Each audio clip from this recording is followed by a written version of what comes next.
Hey, it's Dr. Amanda with StraightSmile Solutions, StraightSmileSolutions.com, and today we're going to talk about what type of cement to use with molar bands or banded appliances, like this right here. So if I had to guess, this is probably Ultra Band Lock, made by, I think, 3M Unitech. Um, so ultimately, I usually stock about two different types of band cement. One of them is always my favorite is Band Lock or Ultra Band Lock. Trying to think of what the difference is. One might be colored or one might be light cure, but it's definitely blue or purple. So I like that because you can see the color, of the cement, and you can make sure you remove it all at the end. Comes in a nice tube. You don't have to mix it. Very, very easy.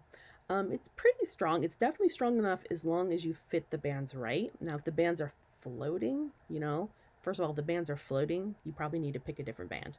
But sometimes you get an appliance and they didn't fit the bands quite right and they're floating a little bit. So the point of the cement is really not as much for retention because the bands should be doing that themselves.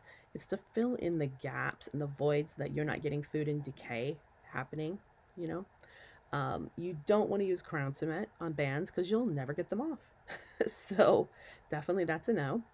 Um, if I'm having fit issues and they're falling off, they're getting loose with the Ultraman lock, then my next go-to is gonna be maybe key tack, which is, I don't think that's quite a crown cement, it's more like a temp cement.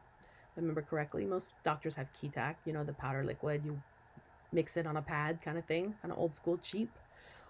And if I have issues with that, the next one would be a Fuji or a modified glass ionomer, some type of Fuji cement.